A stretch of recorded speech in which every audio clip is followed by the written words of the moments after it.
Mom. In shock, I opened my eyes wide and looked down at my daughter, Emily. It was the first time she had called me Mom. Emily, my husband's daughter from his previous marriage, hadn't warmed up to me at all this past year. But now she called me for the first time. I was on the verge of tears when she reached out her right hand to me. In her open palm was a ring. Upon closer inspection, it was a wedding ring. It looked like it was sized for a woman. As Emily, the child I didn't give birth to, lowered her gaze and trembled, I knelt down beside her. "It's from your real mom. Do you want to meet her?" My husband was on a business trip abroad. Feeling lonely with just the two of us, I gently asked her. "Nah, I want you to throw it away." "Huh? Well." As I listened to Emily's story, I felt anger building up inside me. I should leave, right? I tightly hugged my 10-year-old daughter who came to such a conclusion. Stroking Emily's crying head, I whispered, "Tell that person tomorrow that I'll do as she wishes. I won't forgive anyone who makes my daughter cry. They'll get what they deserve." My name is Catherine, 29 years old. I got married last year and am currently a stay-at-home mom. My husband, Bob, is 37 and it's a second marriage for both of us. We met at work. Excluding the fact that the company was owned by my father, we had a typical senior-junior relationship. By the time I joined the company, he had already divorced his previous wife, but he was a very reliable senior. Emily, Bob's daughter, is 10. Even after being married to Bob for a year, she hadn't warmed up to me at all. Emily would answer when I asked something. She would eat all her meals without leaving anything. But she never initiated a conversation with me or talked about school or friends. I understand it's a tricky age and maybe that's just how it is, but I couldn't help but feel lonely. I heard that the relationship between Emily's real mother, Linda, and Bob was not good. Linda was a heavy drinker and had multiple affairs. If it weren't for Emily, Bob said they would have divorced sooner.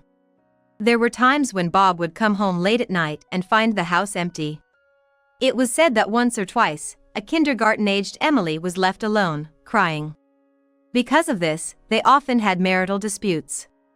Emily apparently saw all this and kept saying through her tears, "I don't want you guys to split up." Back then, Emily really had it tough. That's what Bob said. Indeed, she was left alone at home, feeling lonely and scared, crying, and then hearing her parents argue because of it. It was probably a time when she needed her mom's affection the most.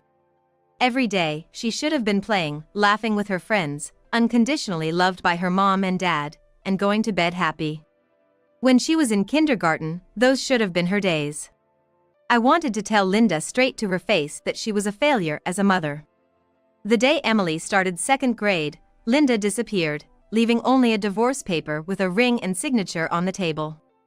The breakfast dishes were still dirty, and the laundry wasn't done either. Emily probably didn't even understand what a divorce paper was. Thinking about how Emily felt waiting for her mother in such a situation broke my heart. For a year after that, Bob raised Emily on his own. Before that, Bob, being my senior, had often taught me and helped me with my work. So, I thought it was my turn to help him out, taking on some of his tasks and working late with him so he could get home earlier. But I wasn't the only one. Everyone supported Bob because he was competent and had a kind personality. When the school called because Emily had a fever, I was the one who made a fuss. "Please go home to her. It's so sad she's sick." "Well, I have a meeting in the afternoon. At least I want to make an apology call to them first." "Boss, can he go home right away?" "I can make the apology call." My voice echoed down the corridor. "I'll explain it to them." My dad, who happened to be passing by, let Bob go home immediately. After work, I visited Emily, and that incident brought Bob and me closer than ever before. My parents, who knew about Bob's reputation and character at the company, didn't object to our marriage, even though he was divorced. I consider Emily as my real family. Contrary to my feelings, even a year after our marriage, Emily hadn't warmed up to me. But on the night Bob left for an international business trip, Emily spoke to me. "Mom, actually, I I stopped cooking and turned around. I looked down at Emily in disbelief. She finally called me for the first time. At the same time, I felt my vision blur. On the verge of tears. I sniffed and looked at Emily's outstretched right hand. On her palm was a small ring. Upon closer look, it was a wedding ring. Probably a woman's. It's my biological mother's. I wiped my hands on my apron and crouched down. Even if she was such a terrible mother, she might still be important to Emily. Bob was away on his business trip.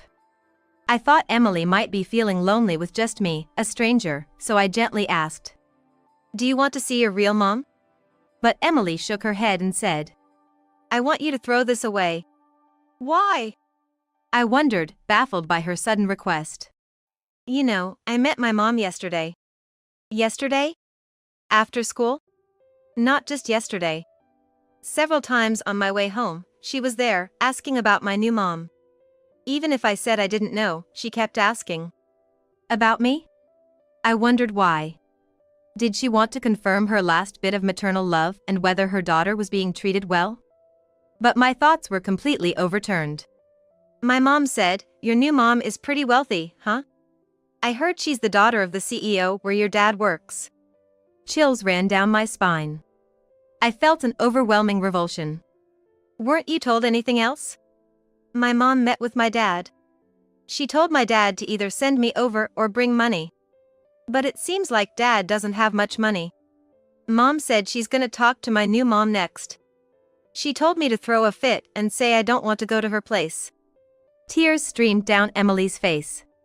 I felt a wave of anger rising within me. Should I leave? I embraced my 10-year-old daughter who had come to such a heartbreaking conclusion. Stroking Emily's tear-streaked face, I whispered, "Tell her tomorrow that you'll do as she wishes." I can't accept someone like that as a mother. She made my daughter cry. And she's gonna pay for it. That night, after Emily was asleep, I called Bob. I confirmed what Emily had told me earlier. "It's true. I didn't tell you, Catherine, because I didn't want to worry you. But ambushing Emily. I didn't know about that either. It was news to me. However, I did ask Emily if she wanted to live with her mom. Even though she's no good, she's Emily's real mom. But Emily said she didn't want to. She wants to continue living here. But it seems Linda has been visiting her quite a few times." Bob's anger was palpable even over the phone. I understood his feelings entirely. "Anyway, on the next school holiday, I'm gonna meet with Linda along with Emily," I told him. Bob responded with urgency in his voice. "Can you wait until I return from my trip?" "No, I can't. She made Emily cry. I can't stay quiet any longer." I reassured Bob, saying, "Don't worry." Then hung up. The next day, as I was tidying my room, Emily came home from school. "How was it today? Did she show up? Did you give her the note?" "Yes, she said to make sure I'm there at 10 a.m. on Saturday." "All right, thank you." The note I gave her specified to meet at a coffee shop on a school-free Saturday. I bet Linda believes she's gonna get money without any suspicion. Seeing the sad expression on Emily's face, I suggested, "How about we go buy some new clothes to wear?" "Huh? We gotta dress up nicely. It's gonna be the last time we see her on Saturday." Still looking unsure, I asked Emily one more time. "Are you really okay never seeing her again?" "I don't want to see someone who causes trouble for Dad and you," Emily said, her eyes filled with determination. "Well then, wash your hands, and have some snacks from the fridge," I instructed, and she happily complied. Watching Emily energetically exclaim "Yep," and dash to the bathroom, I began putting the old books I'd taken out back into the paper bag. Emily and I were dressed in clothes that anyone could instantly recognize as high-end brands, and we headed towards our designated coffee shop. I usually wouldn't pick out such clothes. Whether they're expensive or not, I just want to dress Emily in clothes she looks good in and that she loves. However, today even this serves as a way to challenge the other party. "All right, Emily? No matter what I or she says, you're gonna trust me, right?" Emily, nodding firmly, had her head gently stroked by me. Holding hands, we confidently walked into the coffee shop. "Oh, Emily, you're wearing such lovely clothes. It really suits you," Linda, who was already there, said with a big grin on her face. "Sit next to your mother," she instructed. Ignoring Linda's words, Emily chose to sit next to me. Linda's face twitched slightly, but she quickly put on a smile to cover it up. I also smiled and deliberately placed a heavy paper bag and a branded purse right in front of Emily. "There's something precious inside. Keep an eye on it." The color in Linda's eyes changed.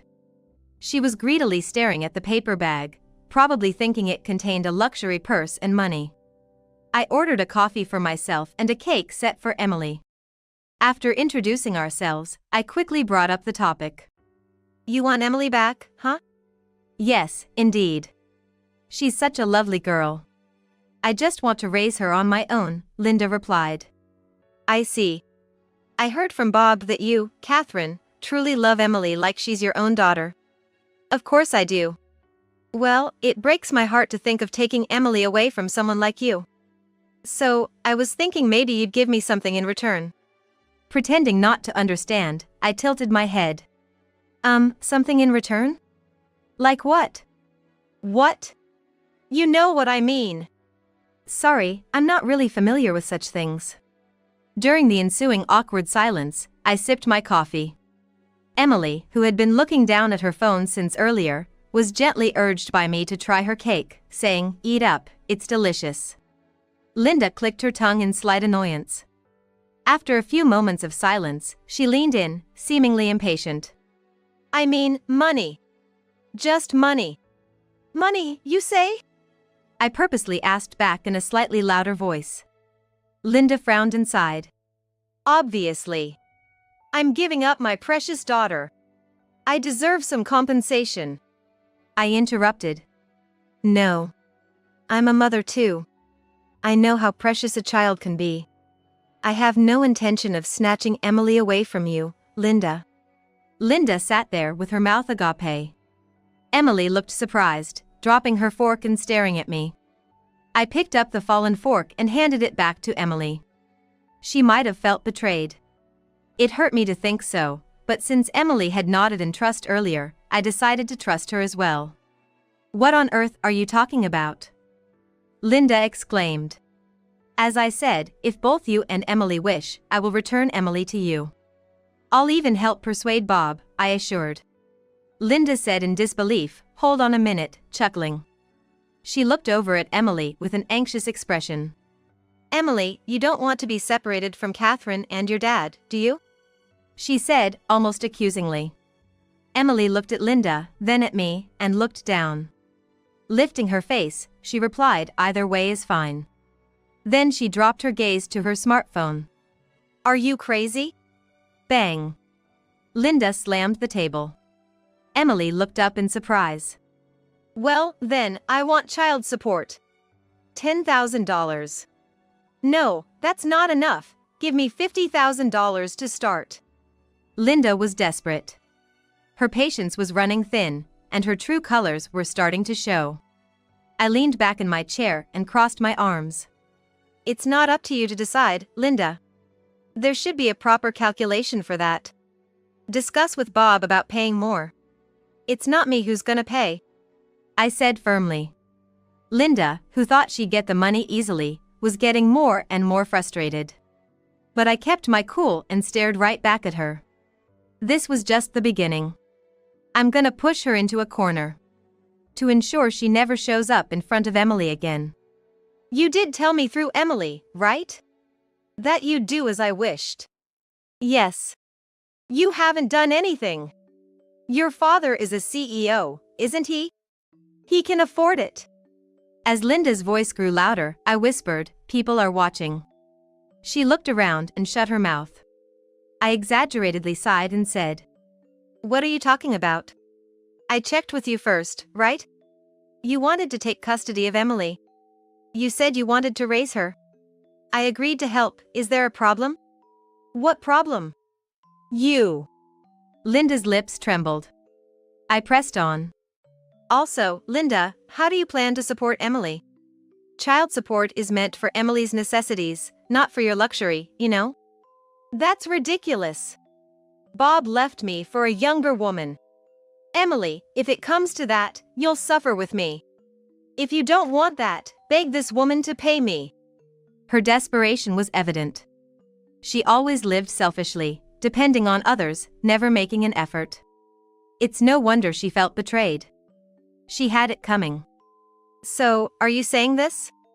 Even though you have no intention of raising Emily, you want custody just for the money? Linda didn't answer. She just glared at me. I'll harass you until you pay up. I'll go to Emily's school. I'll scream outside your house. I'll make sure everyone knows you took her from me. Linda growled, showing she was beyond caring about appearances. That's enough. I reached out and grabbed a bag in front of Emily. From it, I took out a small voice recorder. I turned it off and showed it to Linda. That's a clear threat. And after hearing this, no one would want to give you custody. It's not about whether you have money or not, it's beyond that. Linda jumped up, damn it. She tried to snatch the recorder from me. But I pulled it away. As she lunged further, a hand from the side grabbed her wrist. Both Linda and I turned to look. Dad! Emily's voice echoed through the restaurant. Bob, why are you here? Linda was shocked. I was curious too. Bob, with a cold look, said to Linda, if you try to harm my wife, I'll sue. I had never seen Bob this assertive before. Daddy! Emily exclaimed, throwing her arms around him. Bob gently patted Emily's head. Although he was supposed to be on an overseas business trip, he was here. When asked why, he laughed and said, how could I not come back during a family crisis? He then turned his gaze back to Linda. You really should realize that as a mother, our daughter no longer accepts you. You're acting in ways that make you despised as a person. Though his voice hinted at anger, Bob spoke calmly. This, however, surely dealt a heavy blow to Linda. Possibly more than any argument I've presented before.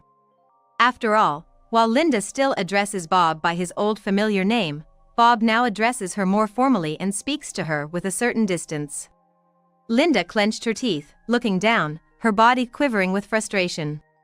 At least, she began, her voice low and strained. Suddenly, she reached out, pulling a paper bag towards herself. At least let me have this, she said, holding the bag protectively. It's fine, I responded casually. I was actually gonna sell these books at a used bookstore later. If you want them, they're yours. At my words, Linda let out a surprised huh? She checked the contents and quickly pushed them away. I don't want such dirty old books. This was exactly the reaction I expected from Linda. I couldn't help but sigh internally. Oh, Emily hurriedly picked up the book that had fallen to the floor. She dusted each one off, looking sympathetic, and returned them to the bag. I stood up and crouched next to Emily. These books were given to me by your grandpa, I explained. From Grandpa? Even though he's no longer with us, I thought he'd be okay with giving them away today. But since Linda doesn't seem to want them, would you like them, Emily? Emily looked up with a smile. Yes, I'll cherish and read them. That's good to hear, I smiled back. Some of these are first editions, worth thousands of dollars each. The one most taken aback by this was Linda. What? No way, I'll take the books. You said you'd give them to me, right? Bob sighed at the sight of Linda standing up. He firmly grabbed her shoulder and made her sit back down. You never learn, do you? This now belongs to Emily. Linda tried to reason. Bob, no, Mr. Bob, please convince your wife. I really need the money. Bob responded, I don't care. But, I will cover the bill for our drinks here. He then turned to me, suggesting that we get ready to leave. Bob turned to Linda once more. I'll tell you one more time, if you ever harass my wife or daughter again, I will not hesitate to take legal action. After apologizing at the register for the commotion, we left the cafe. It turned out that Bob had requested an urgent return from his business trip. And the smartphone Emily was always fiddling with? Apparently, she'd been communicating with Bob. Since that day, Linda never showed up in front of Emily or me. However, after Bob returned from his business trip, Linda did visit him once. Apparently, she couldn't pay her rent and was evicted from her apartment. With worn-out clothes and carrying 2 bags, she pleaded with Bob, saying she only had a few $100s and needed help. Bob refused, advising her to live more responsibly. She cursed him out but eventually sobbed uncontrollably, like a child. After that day, Emily and I became inseparable, like a real mother and daughter. She started helping me prepare dinner and fold the laundry. It wasn't that she felt obligated, she simply enjoyed spending time with me. Above all, we shared countless stories. Before you and Dad got married, when I had a fever, you came to visit me, didn't you? Yes, I'd heard about you before, but that was the first time I met you in person. I always thought how nice it would be if you were my mom, Emily shared. Laughing, I asked, then why did you keep your distance? She admitted she didn't want to get too attached, fearing the eventual separation from Linda. You didn't have to worry about that. I comforted her. I am your mom now, and I'll always protect you. We'll always talk and depend on each other, okay? Sure thing. Emily replied with a radiant smile, which made me cherish our bond even more. Are you the famous photographer? Are you here for a shoot today? The woman in front of me is staring at me excitedly. It seems she knows that I am a photographer. We met at the beach. Despite playing in the sand with her family of 3, she seems very interested in what I have to say. It's nostalgic to think about my early days as a photographer when people didn't believe me, and I hardly got any interviews. When I told her that I was here for a photo shoot, she offered to be the subject without hiding her excitement. But can you make sure not to show my child's face? She said, pointing at a cute little girl. A girl of about 2 or 3 years old is looking at us with her round eyes. Of course. What about the father? When I asked, the father looked pale, darting his eyes around, and gave a non-committal answer. I guess it can't be helped. After all, the father, who is building a sandcastle with the girl, is my husband. My name is Monica. I am a 30-year-old freelance photographer. I often get called for school events and weddings in the neighborhood. I capture moments filled with smiles and friendship and convey them through my photos. It's not just about taking pictures, it's about sharing happiness by shaping memories and emotions. Capturing various moments of joy is my job and my passion. But there was an event that suddenly stopped the shudder of my life. My husband, Alex, was a busy businessman. He was involved in the development of leisure facilities and tourist spots and traveled all over the country. We couldn't spend much time together because of our busy schedules, but the time we did spend together was special. Even if it was just a little time, being with him and seeing his smile supported me. I had no intention of quitting my photography job. We promised to support each other's careers while getting married. Taking that as a cue, I started looking for ways to work from home even for photography. First, I posted landscape photos and portraits of people who gave permission on social media as a portfolio. By showcasing my work in virtual galleries like online photo exhibitions, not only publishers and peers in the photography industry but also general users widely interfered, which worked well, and my followers increased rapidly. Since live streaming was possible on social media, I started doing talk shows and explanations about the photos I took and started making money.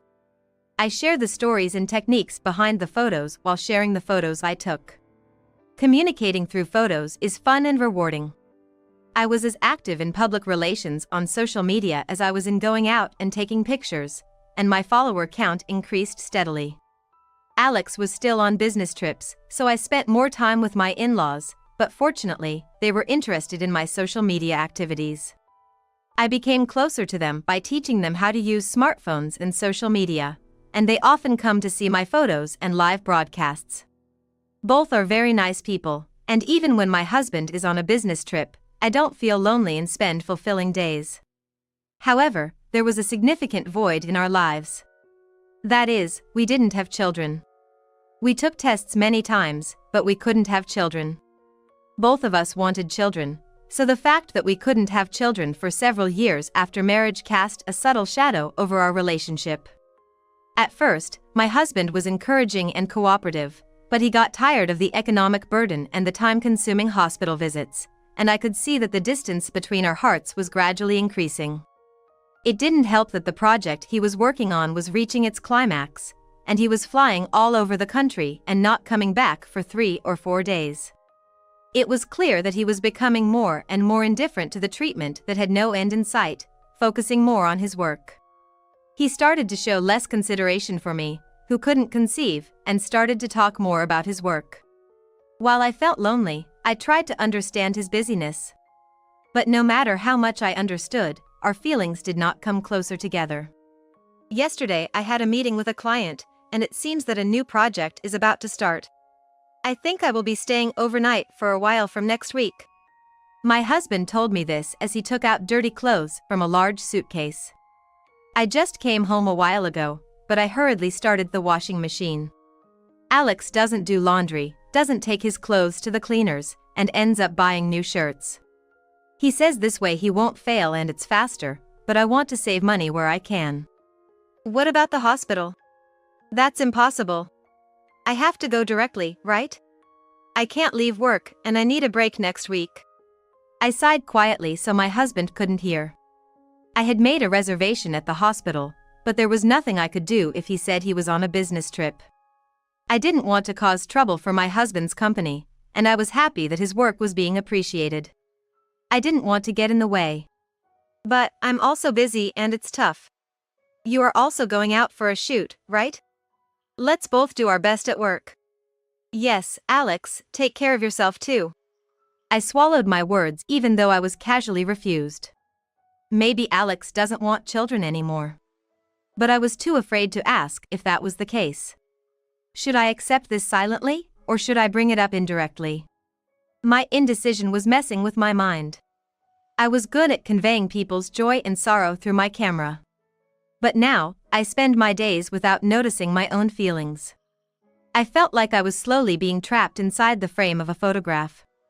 One day, I received a letter with a famous resort company's logo on a nice white envelope. It didn't seem like just a direct mail, so I hurriedly opened the envelope. Inside was a voucher for a luxurious hotel by the sea. And it seemed to be worth an amount for 3 people. I wondered why this was sent to me, and I felt a fluttering in my chest and immediately went to my husband. Alex, this came, do you know anything about it? Of course, I was not accusing or suspecting him. I was careful to ask naturally without sounding sharp. Alex stopped reading the newspaper and looked at me. He was expressionless, but he slightly narrowed his eyes and glared at me. I had never been looked at like that before, so I couldn't hide the sinking feeling in my chest. Oh, that. A colleague couldn't make it, so I made the reservation instead, and it was delivered here. It's nothing strange, so give it back quickly. He reached out his hand. Without saying anything, I handed over the envelope and voucher, and Alex quickly snatched it. However, when he looked at the addressee, he clearly looked uncomfortable and looked back at me. This is addressed to me, right? Don't open it without permission. I was taken aback and hurriedly apologized. However, my husband, who works in sales, often receives various direct mails as a greeting. I was surprised that he was upset because I had been casually disposing of the ones that came to the house. I'm sorry, I didn't know if it was a direct mail, so I just checked. I'm here today, so you could have asked, right? Alex took the envelope to his room, and I couldn't inquire any further about the ticket. I was a little unconvinced about why he needed to book a ticket for his colleague, but I had no choice but to accept Alex's explanation. However, less than half a month later, another incident occurred. It was April, just before the long weekend. There was a memorial service scheduled at my in-laws' house, but suddenly Alex said he had to go on a long business trip. I was initially at a loss for words. A business trip? During the long weekend? In my line of work, I often get requests from families for landscape photos. But I had already taken time off for the memorial service. Not just for freelancers, but generally, companies are supposed to be off during the long weekends. At least, Alex's company usually is. Alex shrugged his shoulders lightly and made a forced smile. It just came up all of a sudden. I have to work on my day off. Can't be helped, right? So, could you attend the memorial service in my place? I knew he took pride in his work and was seriously committed to his career even before we got married, but there were increasing moments when work or business trips felt like a thorn in my side.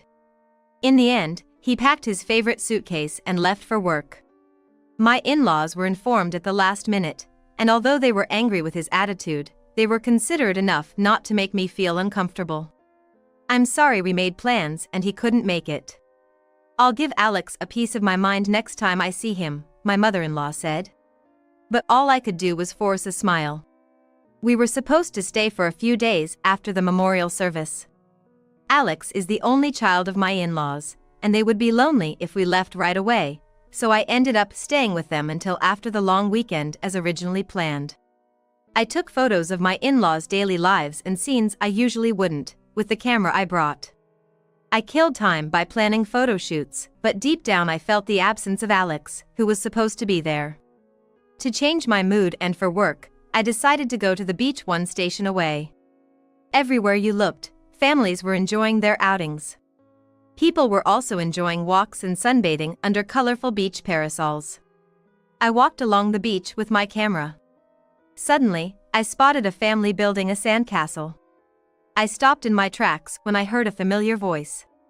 I was glad I wasn't holding my camera, as I would have surely dropped it at the sight before me. In the circle was Alex, building a sandcastle with a young woman and a toddler. They looked like a close-knit family, gathering white sand and seashells, and I couldn't believe my eyes. But the hotel vouchers that arrived at our house, the frequency of his sudden long business trips, his indifference, everything piled up like sand in front of me. If this was a commissioned work, it would be an ideal family scene worth capturing multiple times. Even though my husband was right there, I couldn't believe it. The child there must have been a 2 or 3-year-old girl. It closely resembled the time when I started feeling Alex drifting away. My husband already had another family. I don't know if it was my intuition as a wife, but I realized that there was a blood connection between that little girl and my husband. The glass frame in my heart shattered mercilessly.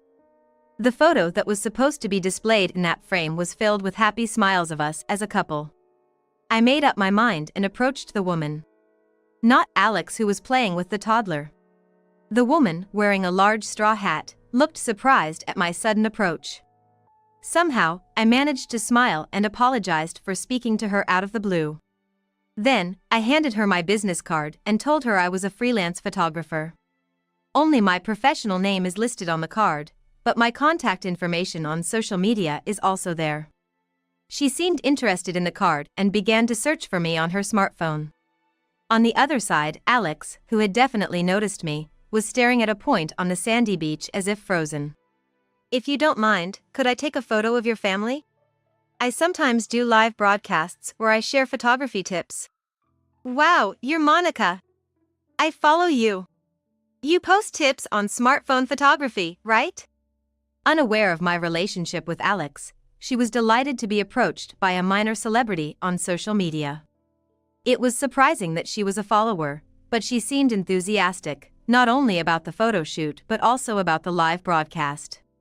I boldly invited her, and even before I could finish my sentence, she excitedly agreed. I felt guilty for deceiving her, but my goal was to somehow document Alex's other family. Can you teach us some photography tips for moms? Alex too. I'm good, said Alex, clearly in a panic. He was obviously trying hard not to look at me and thinking desperately for an excuse. No, maybe we shouldn't. Like showing faces. But I do model for pamphlets. Oh, can we make sure not to show the kid? I later found out that the woman he was cheating with was a model named Nancy, whom he met through his company's public relations. Of course, I agreed and adjusted my smartphone camera so that the child wouldn't be in the frame. I prepared the environment for immediate streaming and started the live broadcast as if I were teaching other mothers. Since the child wasn't on screen, Alex was the center of attention. His strange smile was interpreted positively by the viewers, and soon comments about the cute, nervous dad started to spread. After ending the live broadcast, I thanked him and left the scene. However, within a few minutes, Alex chased me down and stopped me. He left Nancy and the child behind. I asked him, "What are you trying to do?" but he remained silent, seemingly sulking. Probably feeling awkward with Nancy, he decided to escape to me. I wonder what he was planning to do by stopping me. Finally, he opened his mouth heavily. "Please understand." He didn't explain anything. What does he expect me to understand? Well, I can see it though. It couldn't be helped, right? I had a child with her before you and I had one. It's okay, Nancy's family is rich, and she says we don't need to get married. Alex, becoming defiant, finally confessed the truth. It's hard to believe that a young woman who got pregnant would say something so convenient. Probably, Nancy realized that he was already married. I really wanted kids, you know. But you can't have them. Nancy is straightforward and a good girl, and the child looks so much like Nancy, she's incredibly cute. But it's not that I started to dislike you or didn't want to live together anymore. Alex rambled incoherently, leaving me with no choice but to hold my aching head. Apparently, he is insisting on continuing life as it is now. I won't cause you any trouble. This situation is perfect for me. Isn't it fine like this? I should have argued that it's not fine at all. However, I felt so suffocated that I couldn't speak. In front of my silence, he seemed to feel as if he had persuaded me, and with a somewhat triumphant sigh, he tried to leave. But then, unexpectedly, two people rushed over. It was my in-laws. What's going on? Who is that woman and child? My father-in-law, his face red with anger, shouted. Alex flinched and was surprised by the sudden appearance of his parents. Why? We saw it on the live broadcast notification. Who said you were on a long business trip? You didn't even come home, and now there's an unknown woman and child. My mother-in-law stepped in between us to protect me, and scolded Alex fiercely.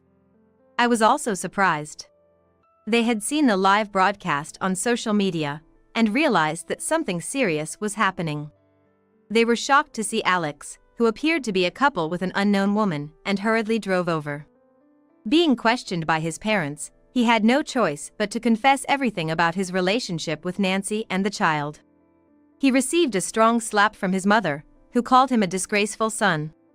My father-in-law glared at my husband with such a terrifying expression that I thought he might have punched him with his fist if my mother-in-law hadn't slapped him. My in-laws took me away, leaving Alex behind. Later, with their apologies and strong encouragement, I decided to get a divorce. Alex and his mistress, Nancy, had a thorough discussion about their affair, and I received compensation for the emotional damage caused by them, which seemed to settle the matter temporarily. However, as I hired a lawyer and started divorce proceedings, various facts came to light. First, Nancy was fully aware that Alex was married. The fact that she got pregnant, was understanding, and even said it was not necessary to get married, indicates that she was somewhat prepared to be in a relationship with a married man. She probably didn't bring up any issues not only because of money but also because she wanted to keep him as long as possible. On the other hand, she seemed genuinely unaware that I was the other person involved.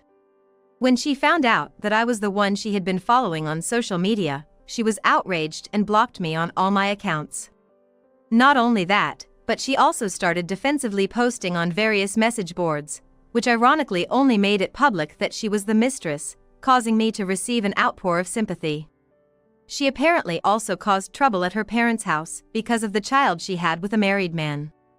Being kicked out and almost losing her home, she audaciously thought about moving into my in-laws' house. Which, of course, they firmly refused. Next, more secrets about Alex started to surface. As I continued the investigation for the compensation claim, it turned out that there were countless women around him. In fact, he had been having affairs every time he went on a business trip, and there were multiple mistresses with whom he had relations several times. Some of these mistresses were found to be engaged or married. I decided to send the data of the live stream in question. A little investigation would reveal that I, the legal wife, was the one broadcasting, and the people shown were Alex's mistress and their child. As a result, the women who were deceived into thinking he was single and the husbands who had their wives stolen were enraged and stormed Alex's place. He faced lawsuits from all directions, including me, and had no choice but to accept them all. As more and more new facts came to light, Nancy unexpectedly took the child and ran away. She probably chose to escape from her relationship with Alex out of disgust. The uproar Nancy caused on social media eventually died down, and her account disappeared, so I decided to let her go. However, considering her character, which proudly posted about the affair on social media, it was unlikely that she would just disappear after deleting her account. As expected, Nancy started using a completely different account. However, she kept posting as if she were the victim of a tragedy, which led to her being easily identified and receiving backlash. After that, whenever things got tough, she would delete her account and create another one, reviving herself like a phoenix. Even Nancy abandoned Alex, who, in the end, seemed to have planned to rely on my parents-in-law. However, when they found out that he had multiple mistresses, they were even more furious. Without apologizing to anyone, he just clung to them for help out of desperation, which led my in-laws to make the decision to cut ties with their son. After the affair scandal, my husband was left with a considerable amount of compensation to pay. As legal proceedings progressed, inquiries from the mistresses and their husbands started flooding the company, complicating the situation even further. Moreover, this was not the worst outcome. The unprecedented scandal of exposing the child with the mistress on social media spread rapidly during a business trip. And the reviews of the company-related facilities were filled with comments of shock and anger. The loss of trust due to the backlash spread both internally and externally, prompting the management to urgently implement countermeasures. However, since they were not familiar with handling online backlash, they were forced to hastily consult with experts and create a communication strategy. On the other hand, they were also working hard to provide accurate information to the employees and bring an end to the confusion. In the wake of this online scandal, a lot of inquiries and criticisms came from both inside and outside the company, and Alex's reputation plummeted rapidly. He became someone to be avoided at work, completely isolated within the company. In the uncomfortable atmosphere, the company quickly wished for his resignation, and Alex had to look for a new job. Technically, he was always able to do his job without any problems, and he had a good track record in sales. He was liked by the older generation who do not use social media, and he was quickly blessed with a new job. However, a person's basic nature does not change. Within half a year, he seems to have caused one trouble after another, such as making a pass at the director's wife or trying to expense the cost of a hotel he used on a business trip. He got fired, joined a new place, caused chaos in relationships there, got fired again, and now he seems to be in a loop of getting kicked out everywhere and moving from one church to another. On the other hand, even after the divorce, I still have a relationship with my ex-in-laws. They were always considerate, which has allowed me to live a peaceful life. The fact that I could end my relationship with Alex and start anew is all thanks to the support of my former in-laws. After the divorce, for a while, I found it painful to even take pictures of children. Although my ex-in-laws must have felt betrayed and hurt by their son, they made a conscious effort to show a harmonious front and support me. They made a lot of effort to help me believe once again that my relationship with Alex was not everything about our marriage. One day, I took a photo of my ex-in-laws having a calm conversation. I plan to make this photo the main feature of my upcoming online exhibition. They were quite embarrassed, but I think they will be happy in the end.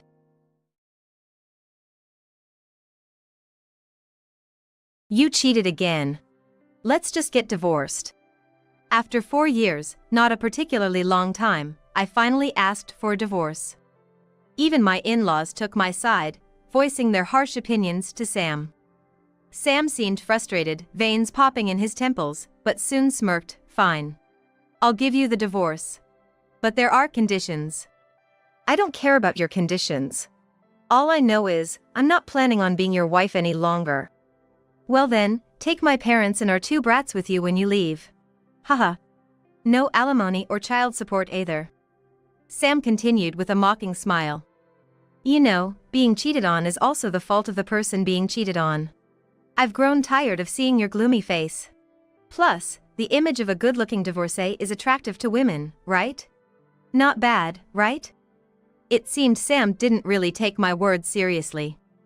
What about your new place? Upon showing Sam a picture of my new place. I'm Savannah Taylor, a 28-year-old. I'm a mother of 3-year-old twin girls. My husband, Sam, is 32, 4 years older and works in sales for a trading company. We've been married for 4 years. During our relationship, I became pregnant and we quickly tied the knot. It was what you might call a shotgun wedding. When I first saw Sam, who was visiting my office for business, I found him incredibly attractive. After several work interactions, we became closer, and when he asked to meet outside of work, I was over the moon. That's how great my first impression of Sam was. He's tall, slender but well-built, with a somewhat deep comforting voice. And his face, far more handsome than any regular movie star. A few dates later, we became intimate, and before I knew it, I was pregnant. When I hesitantly told Sam about the pregnancy, he was overjoyed and proposed. I was ecstatic. I felt like the heroine of a fairy tale, headed for a happy ending. But living with him revealed a different story. Instead of a fairy tale ending, I found myself in a soap opera with a philandering husband. Sam indeed looks good and knows how to treat women. I mistook that for him being a gentleman and believed he truly cherished me. I also believed his swift marriage proposal was a testament to his love. But it was just a convenient plaything for him. I was oblivious and, following Sam's lead, soon moved in with his parents. I can't leave you alone in that condition while I'm at work.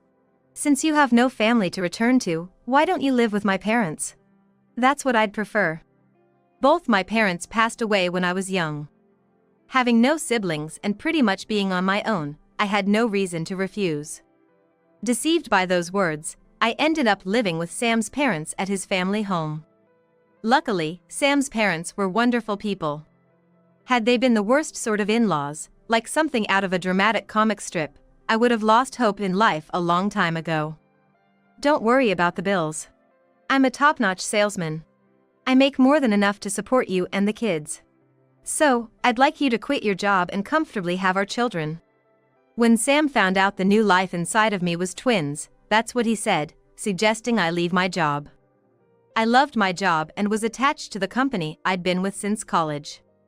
I hesitated a bit about that, but with the anxieties of giving birth for the first time and to twins, I eventually left my job, heeding Sam's advice.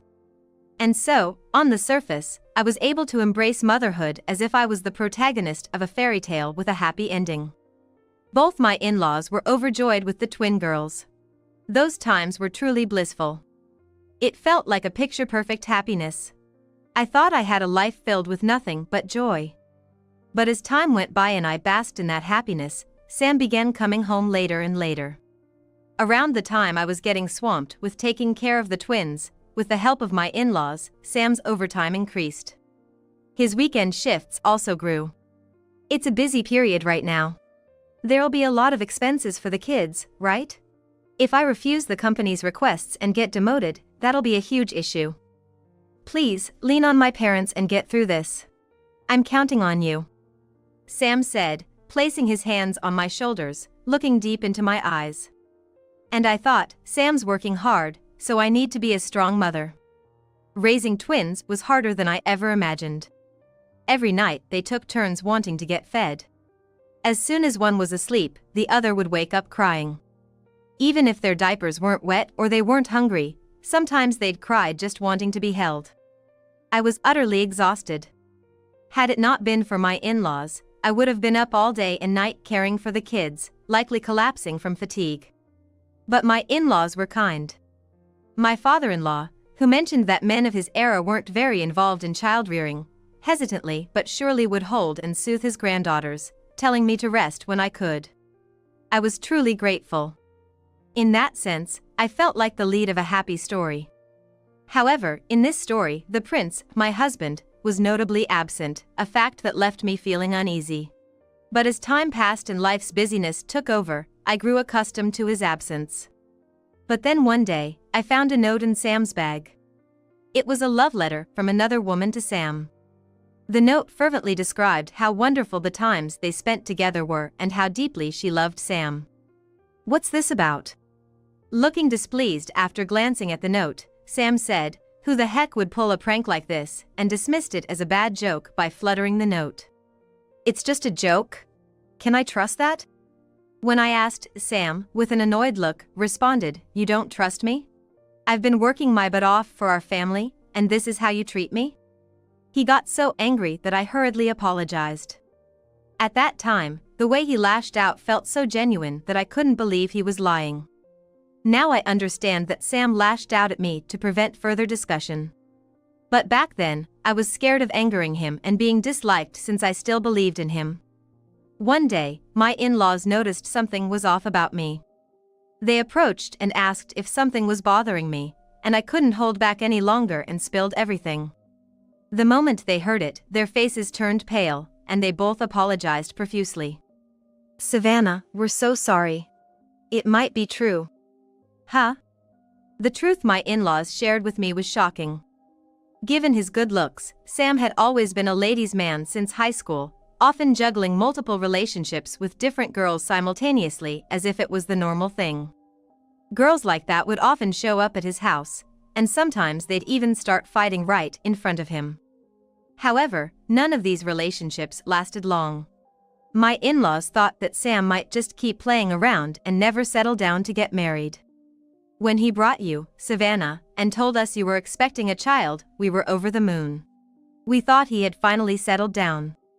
I felt my heart grow cold. I decided to leave my kids with my in-laws and have a serious talk with Sam. "Of course, I want to trust you. But there are so many things that just don't add up. For instance, on days he said he had to work on weekends, there were credit card charges from amusement park, or when he came home late claiming it was overtime, he smelled of fresh soap." Looking at it calmly, there were just too many inconsistencies. When I pointed these out and asked for the truth, Sam burst into laughter and said, "You should have just ignored it. If you didn't know, you'd still be happy." I felt like the blood drained from my face.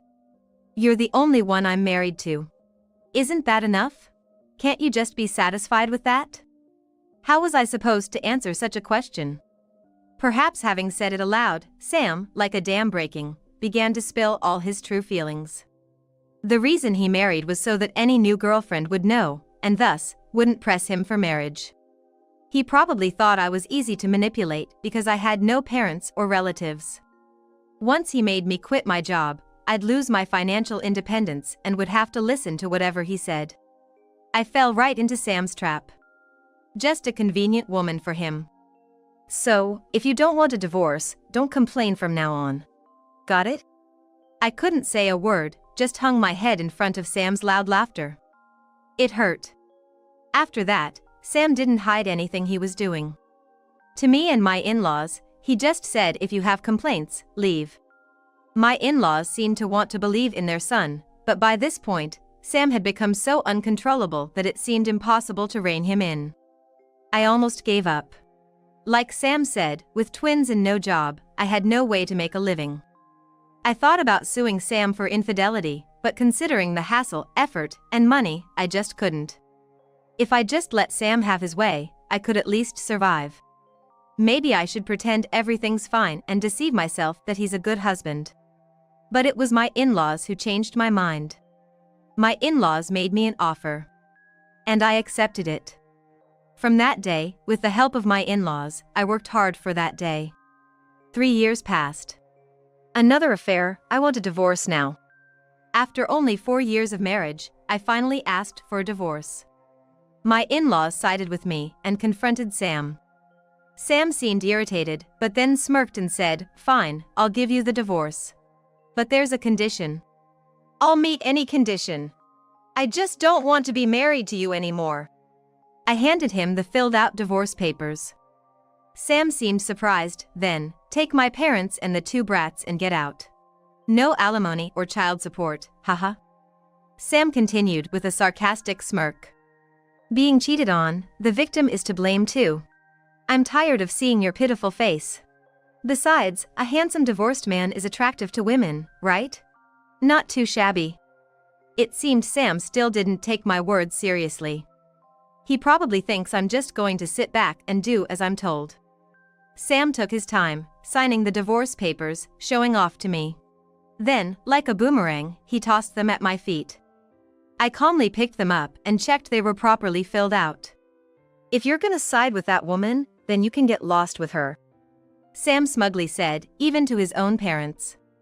Is that really how a father should act? My father-in-law quivered as he responded. You know, I could have kids anytime I want. I don't need 'em. I won't miss anything without them. Sam spewed those unbelievable words. Savannah, I'm so sorry. We raised such a person. It's our fault. My mother-in-law said with tears in her eyes, looked sincerely apologetic and said, it's best to just end it now and leave. Sam watched us discuss this, looking rather entertained. The next day, while Sam was at work, I left the house with the kids and my in-laws. I also filed the divorce papers. Everything went as planned. Sam, who rarely came home, hadn't noticed, but nearly everything was gone from the rooms, except his bedroom. When he did come home, he only showed his face to the neighbors, probably to avoid gossip. I guess he didn't care how the house looked. We had already secured a new place and were gradually moving our stuff there. For the day of executing the plan, I had tidied up enough so that Sam wouldn't notice. What was left were just old furniture and junk, things we wouldn't really miss. There was no word from Sam the next day either. He might not have believed that we really left, or perhaps he thought it was just some kind of punishment. Well, either way, he's someone I no longer have any ties to. I don't plan on caring about him anymore. The call from Sam came a week later. Hey! Where are you? Why is the house empty? Sam seemed to have finally noticed that almost everything was gone.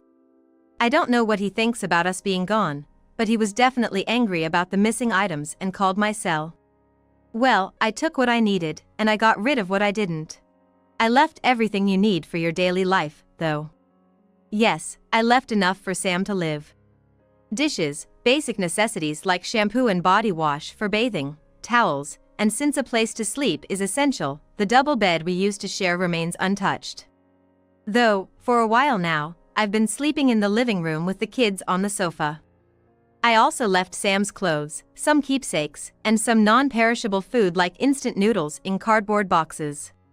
With that much, he can probably live on his own for a while. We were a couple once, I've given him at least that much courtesy. What about the TV and appliances? I brought everything necessary for living. Don't mess with me. I bought those with the money I earned. That's true. Sam never let me work, stripping me of financial freedom, but he made sure to give me just enough money so it didn't look bad. Well, whether or not you'd use them again is unknown, right? So I brought them. I sold some things we didn't need, though. What do you mean? That house, my father-in-law sold it. So you're gonna have to move out soon too. What? Sam yelled so loudly that it seemed like he might break his phone. I patiently explained to Sam. The house we lived in, it was still under my father-in-law's name. So I was able to sell it without consulting Sam. That's why you better start looking for a new place soon. Noticed how I packed your things neatly to make moving easier? You've gotta be kidding me. I'm not joking. I had been planning this day with my in-laws. Oh, by the way, expect a call from a lawyer soon. For alimony and child support. I told you I'm not gonna pay that, and you agreed. I remember you saying that. But I never agreed, did I? Right, I did say anything would be acceptable, but I never agreed to any terms. Also, I'm claiming settlement from all your affair partners. You're out of your mind. I ain't paying that. If you don't want to pay, that's fine. We'll just take it to court, and you can follow the court's orders then. By now, Sam seemed to realize I was serious. 3 years ago, when Sam admitted everything and no longer hid his affairs, thinking we would just go along with it, my in-laws made this suggestion. Savannah, find a job. We'll take care of the kids. Yes, and once you're able to stand on your own, leave Sam and live with the children. My in-laws told me they'd give me time. Grateful for their support, I started with a part-time job and managed to secure a full-time position over the next 3 years. Sam, who hardly spent any time at home during the day and rarely came home at night, amusingly didn't even notice what I was doing. On the flip side, I made this proposition to my in-laws. Let's leave this house together and live as one family, what do you say? At first, they hesitated, but after several conversations, my father-in-law decided to sell the house so we could live together. From there, we started to piece together a more detailed plan. Sell the house. Use the money to buy a new one, and move in together, me, kids, and my in-laws. Sam was earning a decent salary. I intended to claim alimony and child support without any hesitation. Of course, I knew Sam would refuse. But I had tons of evidence. Over those 3 years, I'd been collecting proof. I don't know if you're aware, but I can claim emotional damages from infidelity. I've sent claims to all of the individuals you've been involved with since we got married. It's a hefty amount. On the other end of the line, Sam was silent, listening to my words.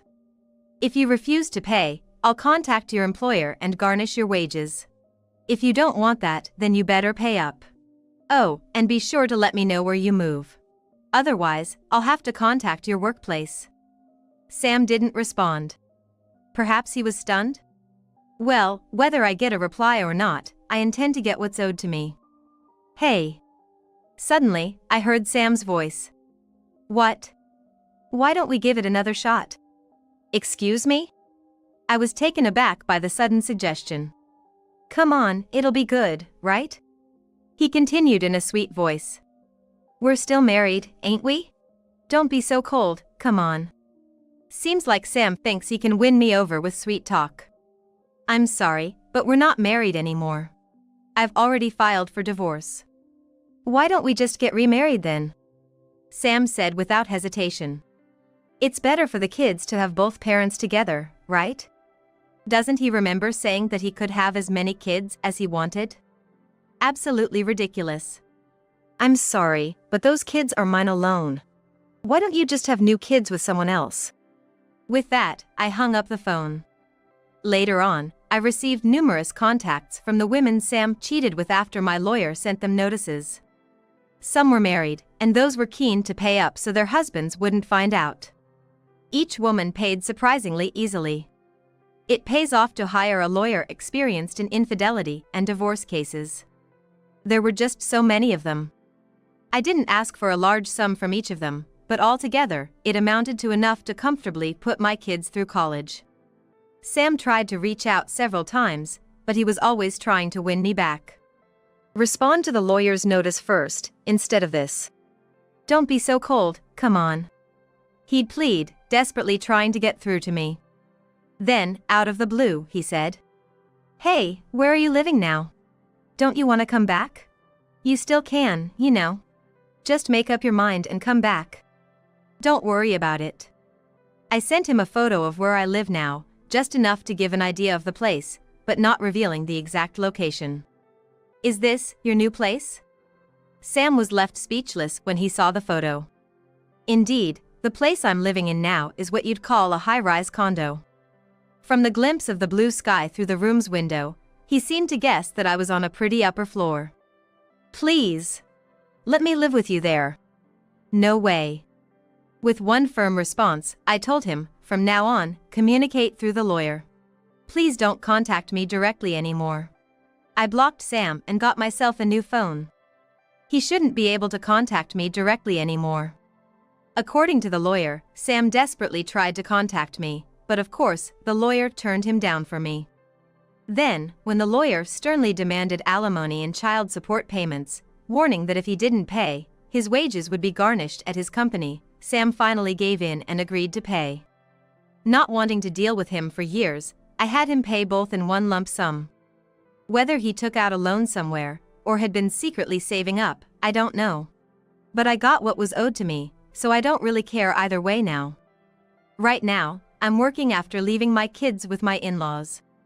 Honestly, I got enough alimony that I wouldn't have to work, but you never know what's gonna happen in life.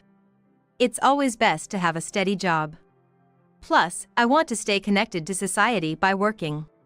It's the same sales job I had before marriage. I love interacting with people, so I enjoy my work every day. There was a time when Sam told me to quit, and I was just taking care of the kids, feeling isolated from the outside world. Of course, my in-laws were good to me, but still, it feels like people need to be connected to society. While my marriage felt like a descent from heaven to hell, I have to thank Sam for giving me 2 lovely daughters, and the chance to call someone my parents again. Speaking of Sam, after I took legal action, he was blamed by women and even confronted at his company. He ended up exposing all his misdeeds there. He was demoted and transferred from the main office to a smaller branch, let's say in Nebraska. There were women there who seemed attracted to Sam because of his good looks, but of course, rumors of his debts due to the alimony and child support reached them, so nobody seems to be getting close to him now. Either way, he's no longer my concern. I cherish my current family and am moving towards a bright future. I'm truly living the happiest days of my life. You shouldn't talk to that kid, their trashiness might rub off on you. Saying this, a mom from the parent group not only bullied me but also used my daughter to do it. I won't let anyone bully my mom. Seeing this mom's behavior, my angered daughter decided to publicly confront her. I'm Karen Miller, a 32-year-old part-time worker. Living with my daughter, Abigail, and my husband. Recently, due to my husband's job transfer, we moved to a new place and started sending Abigail to a new kindergarten. Abigail was initially resistant to changing kindergartens, crying and throwing tantrums about moving, but once we settled in, she adjusted well to her new school. Just as I was getting comfortable with her adaptability, I met Mrs. Jessica Patterson, the mother of a boy named Bob in Abigail's class. Jessica had a dominant personality, always wanting to gather the moms for group activities. I wasn't really into that kind of thing, so I politely declined her invitations while looking for a new job in the area. However, as days went by, it seemed like Jessica took an issue with me and started bullying. I was hoping to have a fresh start in this new place, but felt deeply discouraged. Good morning, Bob. My daughter greeted. Bob, Jessica's son, returned the greeting with a smile. But standing behind him, Jessica gave me a glaring look and clearly showed her displeasure.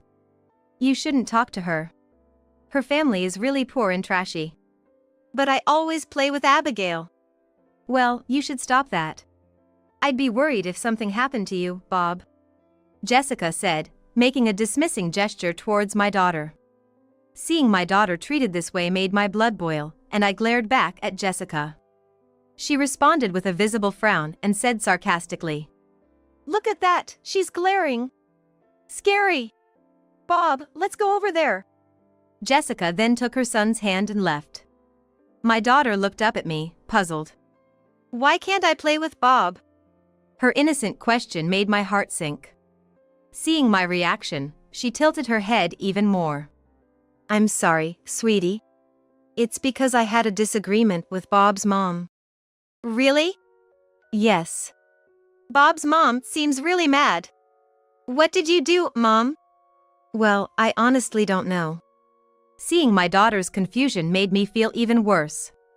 I thought it was inappropriate for an adult to involve children in their personal quarrels, but it seemed like that's just the way Jessica is. Recently, my daughter had also been on the receiving end of Jessica's animosity, and I was constantly worried if Bob might be mean to her in class. But handling someone like Jessica wasn't going to be easy. After dropping Abigail off at kindergarten, I went back home and did some chores, all the while wondering how I could possibly improve my relationship with Jessica. If things continued this way, it could seriously hurt my daughter. I remembered how it all started a few weeks after we moved. I first met Jessica on the day I took Abigail to her new kindergarten. She said we should get along because our kids were in the same class and invited me to a chat group. Without much thought, I joined the group. When I got home, I sent a message introducing myself. Afterwards, Jessica bombarded me with questions in the group chat, asking where we used to live, what my husband does, the layout of our house, and so on. At first, I answered all her questions, but after a while, I grew uncomfortable and started giving short replies. Towards the end, I think I had been rather curt in my replies. I thought the barrage of questions would finally come to an end and our conversation would be over, but then Jessica, the queen bee of the moms, invited me to a lunch meetup. We have a tradition of gathering every Friday. Karen, you should definitely join us. I declined Jessica's invitation, saying, I'm sorry, but I have my part-time job that day. Oh come on, can't you work around that? I just started this new part-time job, so, as much as I appreciate the invite, I can't make it. You know, bonding with other moms will be important down the line. It's just once a week, can't you somehow make it? Despite her persistent approach, I sent another message apologizing and declining. Then, Jessica's tone completely shifted. She became openly displeased, saying, Considering you live in a detached house, are you so broke that you need that part-time job? I was shocked to see her message. I denied being financially strained, but she continued with a series of confrontational messages. I thought, if she really wanted to have the lunch so badly, why not just change the day? But Jessica was adamant it had to be on a Friday. Realizing the conversation was going nowhere, I firmly declined once more and ended the conversation. After that, I turned off my notifications and ignored all incoming messages from Jessica. The next day, with trepidation, I opened the group chat. To my relief, the chat had moved on from our exchange, with topics now revolving around gossip about the teacher and other moms. Seeing that, I felt a mix of relief and discomfort, so I decided to just observe the chat interactions from the sidelines. Most of the conversations in the group chat revolved around gossip, so I made a point to only respond when directly addressed. About a month later, I found myself kicked out of the group chat. I guess Jessica didn't like the fact that I wasn't as involved as she wanted. Upon being removed from the group chat, I started being avoided by Jessica and her clique. I didn't mind, as I had always felt out of place. However, Jessica seemed to hold a grudge against me. She started openly ridiculing me, calling me poor, and even began commenting about how my daughter was not well raised. I always thought she was troublesome, but never expected her to be this childish. Ignoring her felt right, but constant bullying does wear you down. I found myself sighing in exasperation. That day, kindergarten went on till the evening. I decided to make a quick stop at the supermarket before picking up my daughter. When I arrived at my daughter's classroom, the teacher called out to her with a smile. As I greeted the teacher and held my daughter's hand, I bumped into Jessica. It seems our pickup times had overlapped. I usually made it a point to collect my daughter when I knew Jessica wouldn't be around, but today was just unlucky. For some reason, Jessica had decided to dress quite flashily, maybe in an attempt to appear younger. She's a mother of 2 and older than me. Considering her eldest son is about 7, she's probably around 39. Given her age, I thought today's outfit was a bit too young for her. As I nodded slightly and tried to leave with my daughter, Jessica stopped me with her usual smirk. Still dressing like you can't afford anything decent, huh? Maybe try a little harder, considering you're younger than me? Jessica said with a mocking smile. When I replied curtly to avoid the conversation, Jessica shot me a displeased look. You probably only shop the clearance racks at the supermarket. Don't you ever think of treating your daughter to something nice? Unfazed, Jessica continued, glancing at my shopping bags and making a snide remark. I decided to ignore her comments and quickly end the conversation. No matter how I tried to smooth things over, she was determined to belittle me. It felt like a waste to even engage. Sensing my frustration, she started to say something even more demeaning. When her son, Bob, approached. Mom, what are you doing? Unlike Jessica, Bob has a calm and gentle demeanor, quite the opposite of his mother. He and my daughter Abigail get along well, so he spotted us quickly and gave us a warm smile. Abigail, make sure you come to my birthday party, okay? Bob's words made Abigail nod enthusiastically. When I asked her about it, she revealed that Bob had given her a ticket to his birthday party earlier that day. She pulled the ticket from her bag and waved it excitedly, causing me to smile. That sounds like fun. However, Jessica, who had overheard our conversation, raised her voice in an intimidating manner. You're not seriously thinking of going, are you? Bob. Why did you invite Abigail? Well, Abigail and I are good friends, Bob reasoned. Didn't I tell you their family is very poor and lacks class? I also said you shouldn't play with her again, remember? Why can't you listen? But Mom. I don't want to hear any excuses. Get the ticket back from Abigail right now. Jessica shouted.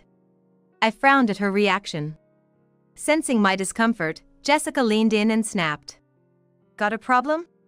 It's only natural to discipline a child when they do something wrong. Bob hasn't done anything wrong, has he? No, but he broke a promise with me.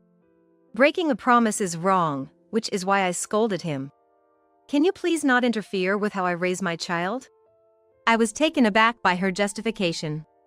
Jessica was teaching her son to shun his friends. That's just wrong. Yet, whatever I tried to say, she insisted she was right. To make matters worse, she even started claiming that my daughter Abigail was unruly and lacked class because I didn't discipline her properly. Soon, Jessica's group of friends gathered around after hearing the commotion. They listened to Jessica's exaggerated version of events and laughed mockingly at Abigail and me. Surrounded by their cruel words, I was on the verge of tears when Abigail, seeing my distress, asked, Mom, are you okay? Feeling that it was pointless to argue with Jessica anymore, I told Abigail to return the ticket. Why? She questioned. We have something else going on. I made up an excuse on the spot. I hated lying to Abigail, but I just wanted to get out of there as soon as possible. However, interrupting our conversation was Bob, Jessica's son. Why can't she come? It's my birthday party. I can invite whoever I want, right?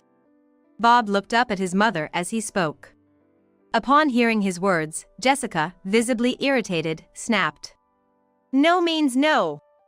Bob quietly sulked and looked down. Abigail, looking equally unhappy, handed the ticket back to him. Seeing the saddened expression on Bob's face hurt my heart. I didn't care much about Jessica, but Bob was such a good kid. It pained me to see him upset like that. Furthermore, I couldn't tolerate them mocking Abigail anymore. I hoped Jessica would change her attitude, especially in front of the kids. I wondered what I could say to Jessica to make her stop this behavior. If I tried to appease Jessica, would she be satisfied? Thinking about all this gave me a stomachache. The next day. Today, kindergarten let out at noon. When I went to pick up Abigail, she and Bob were whispering about something. As I called out to her, Abigail turned and ran over with a smile. Contrary to the day before, she and Bob exchanged cheerful waves. Something good happen? I asked. Abigail grinned, showing her teeth, and whispered. It's a secret. She then motioned for me to lean in. Actually, I got a ticket to the birthday party. What? I exclaimed in surprise. Abigail repeated. It's a secret. Emphasizing her point loudly. Seeing my cheerful daughter, I felt conflicted about possibly exposing her to Jessica's malice again. Once home, I asked, Can you tell me more about it? Abigail nodded with a smile, pulling me along in her excitement to get home faster. Once we were home, she proudly held up the ticket. It was the same one she had the day before. The ticket read, Come with Mom, in childlike handwriting. Seeing it, I wanted to celebrate together, but I doubted Jessica would welcome me at her home. However, my daughter, with a mischievous intent, ran up to me saying, Listen. Bob told me that even if we go to his house, his mom won't get mad. But just yesterday. I don't think I want to go after all. I couldn't meet my daughter's worried eyes. Then, she reassured me, saying, It's okay. I'll protect you, Mom. Bob and I came up with a plan. She explained the conversation she had with Jessica's son that day. Apparently, Jessica speaks ill of me even at home, and her son, thinking his mom was bullying me, told my daughter about it, hoping they could make amends. They planned to use his birthday as an opportunity. I felt embarrassed that the kids had to go out of their way for me, but I thanked my daughter. Still, I couldn't imagine Jessica sincerely apologizing. As I pondered how to convey this, my daughter said, "There's a surefire way she won't get mad." Hearing her plan, I couldn't help but smile. Taking their straightforward feelings to heart, I decided to attend the birthday party at Jessica's son's house. On the day of the birthday party, I arrived at Jessica's house. When I rang the doorbell, a camera showed my face, and Jessica appeared, looking displeased. "What do you want? I didn't invite you." Quickly, my daughter showed her the ticket. Jessica, with a shocked expression, hysterically shouted, "Did you steal this from my son? I can't believe it." My daughter shook her head, clarifying the misunderstanding. At that moment, Jessica's son came over, having heard the voices. "I invited them. I really wanted Abigail to come." Turning away from his irritated mother, he pretended not to hear and welcomed us into the house with a smile. Jessica was frustrated, thinking we were a bad influence.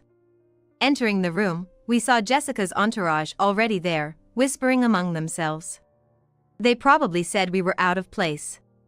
Ignoring the gossipy moms, my daughter and I wished Jessica's son, "Happy birthday! Having you here is going to ruin a perfectly good party. Can you leave?" Jessica persisted, but her son retorted, "It's not your party." While she was exasperated with her disobedient son, he was happily playing with my daughter. Seeing the other kids also having fun, the atmosphere among the mothers became more relaxed. However, Jessica continued to scold loudly. Being in an apartment, she shouted about the noise bothering the neighbors and criticized how the kids were eating.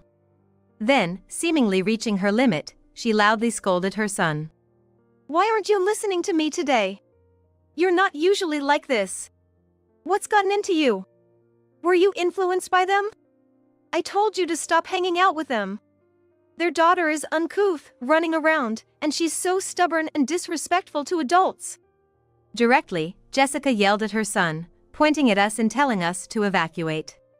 Jessica's son, looking slightly upset and looking down, finally responded in a loud voice. "Today's my birthday, isn't it? You said birthdays were special, and I could do whatever I wanted, didn't you, Mom?" He glared at Jessica. Upon hearing this, Jessica's face showed clear surprise. "You've always said breaking promises is bad, right? When we were preparing for my birthday, I asked if I could do what I wanted, and we made a promise." Jessica's son said this, looking up at her with a slightly sulky face. Jessica seemed to recall this, and she was lost for words. This was the reason Abigail and Bob believed they couldn't be scolded. At kindergarten, the daughter and Jessica's son talked about a birthday party. At that time, Jessica's son said that a birthday is a special day. Because it's a day where he's the star, Jessica would never get mad. Hearing this, the daughter thought that if it was his birthday, even if she and her mother attended, they wouldn't get scolded. Hearing this, Jessica's son agreed with the daughter, thinking that if he could do whatever he wanted, he could invite any friend he liked, so he invited the daughter. He decided to make a promise with Jessica in advance. Since Jessica had declared before that breaking a promise is bad, he must have believed she wouldn't break it. "You said I could do what I wanted on my birthday, but you broke your promise." "Mom," Jessica's son said, looking away with a petulant expression. Jessica tried to cover it up. "It's not like that." But she was clearly flustered. "It's weird for you to be the only one breaking promises." "No, it's not that. I was just worried that Abigail might have a bad influence on you, Bob. I mean, since Abigail's mother is careless, Abigail must be rough, right? What if you got hurt? I'd be worried." "It's okay. Abigail is always praised. She knows I'm not good at running, so instead of playing tag, she always chooses hide and seek. So, I won't get hurt." Jessica took a deep breath upon hearing her son's words. Pouncing on this, Jessica's son asked, Why do you say mean things to Abigail and her mother? You always say we shouldn't do things that upset others. Abigail said she felt bad the other day because of what you said. Jessica's son looked at his mother with an angry expression. Jessica met his gaze, biting her lower lip with regret. Watching Jessica, I felt oddly satisfied. However, Jessica wasn't delicate enough to run away from this. It wasn't mean. I was just trying to correct Abigail and her group when they did something wrong. What did they do wrong? Abigail's mom ignores us. Since Abigail is raised by a mother like that, she's bound to ignore her friends too. Upon hearing the words, my daughter pouted and said, "That's not true." Jessica retorted, "You're always talking back. You lack manners. My child is different from you. She plays the piano and studies hard. Hanging out with Abigail, my child might become a bad influence." She pointed at the grand piano in her living room, stating with an air of superiority, "You don't know about pianos, do you, Abigail? Haven't seen or touched one, right? You wouldn't be able to sit still. My child is different from you, so stop hanging around her." Quick to respond, my daughter said, "I know about them. I can play the piano too." Without hesitation, she sat at the piano and lifted its lid. Jessica, fearing the piano would be damaged, was furious. I assured her, "If it gets damaged, we'll compensate." "You'll compensate? I won't forget you said that." Jessica sneered, allowing my daughter to proceed. As Jessica glared at her, my daughter began to play the happy birthday song with determination. When she finished, she looked back at Jessica with pride.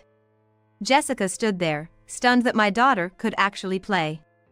"I always see her playing with toy pianos," I said. "She seems to have picked it up from there. Whenever we go to stores, they always let her play." Jessica, with a smug look on her face, snorted and let my daughter do as she pleased. Even though my daughter was being glared at by Jessica, she began to play the happy birthday song with all her heart. The surrounding friends were also taken aback and began praising my daughter for her talent. They began discussing how their own children resisted taking strict piano lessons. My daughter shyly asked Jessica, "Can we play together now?" But Jessica persisted. "Anyone can play that. Even my son Bob can." She made her son sit at the piano. "Go on, play," she ordered. Reluctantly, Bob began to play. But whether it was the pressure or nervousness, he made several mistakes and soon stopped playing. "Why did you stop? You always play so well. Show everyone." Jessica pressed. Bob replied, "I don't want to play anymore," turning away. Seeing this, I tried to intervene. "It's okay, let it be." Jessica, her face red with anger, snapped, "Don't get ahead of yourself. What's the matter? Just because your daughter did well, you're feeling smug? Bob, don't become like Abigail. Showing off is not good." "Is showing off bad? Like the bag you always brag about?" "What? The one you got from some stranger? You're always showing it off," Bob said, dashing to another room to retrieve the bag. "This one, Mom. The one you got from a man I don't know. I heard you talking to him in the living room when you told me to study in my room." "Wait, let's not talk about that now." "And who was he?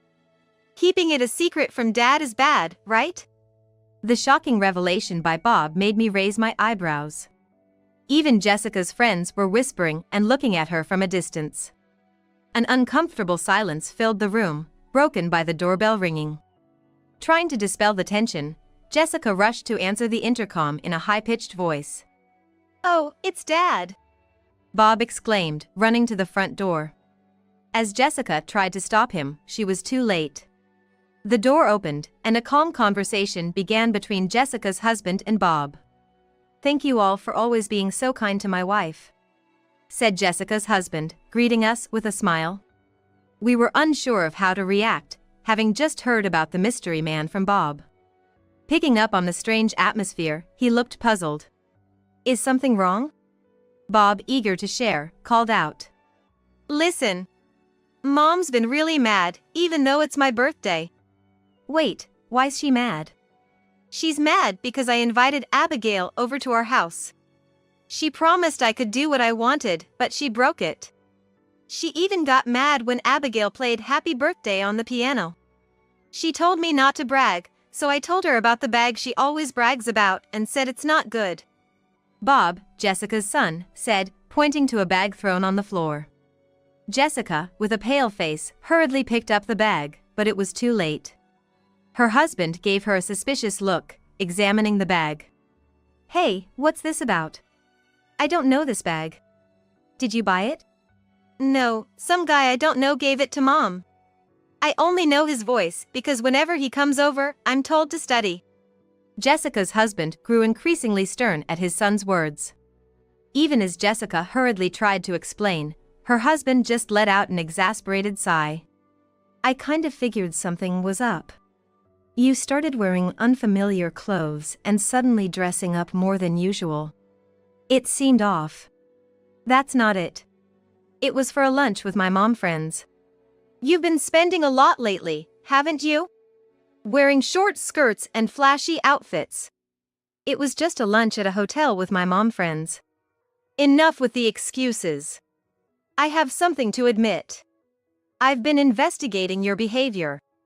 I said I was gonna work today, but I actually went to hear the investigation results. I got the paperwork. We need to talk. Jessica looked down, tears forming in her eyes, glaring at her husband and son. You've come to humiliate me too? To mock me in front of everyone? Her face turned red as she clenched her fists. Her husband just shook his head in disbelief. Maybe if you acted more appropriately, you wouldn't feel this way? Having me, someone she had bullied endlessly, tell her that must have really stung, as Jessica's face turned even redder and she twisted her mouth in frustration. Other moms, who used to join Jessica in teasing me, now looked away out of embarrassment. I left Jessica's house with my daughter, leaving all of them behind. Later on, Jessica was served divorce papers by her husband and was thrown out of their home. Apparently, she had given a lot of money to her lover, and all of that was demanded back as alimony. Since Jessica wasn't working, she went crying to her parents for the money, but they scolded her and refused to help. In the end, Jessica took out loans to pay the alimony. Furthermore, because of her long affair and the debt, she lost custody of her son. Jessica had to return to her parents' home and work day and night at a job they found for her to repay her debts. I heard this story from her old clique. I never thought things would turn out like this, but it's her own doing. I genuinely hope she reflects on her actions. With Jessica gone, life at the kindergarten became much easier for me. Jessica's son, now free from his mother's oppressive influence, seemed to have become more assertive. Seeing him play freely with my daughter, holding hands, warmed my heart. I hope the two of them remain close friends in the future.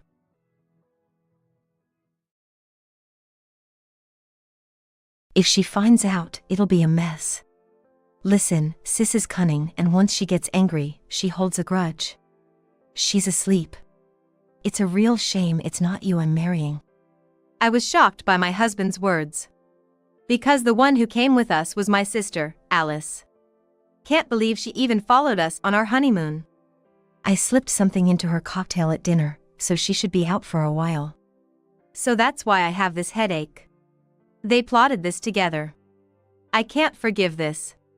Because, as Alice said, I'm cunning and hold on to grudges. I'm going to get back at them big time. My name is Madison Turner. Soon I'll become Madison Smith. Since I started working, I've loved my job every day, now at 30 years old.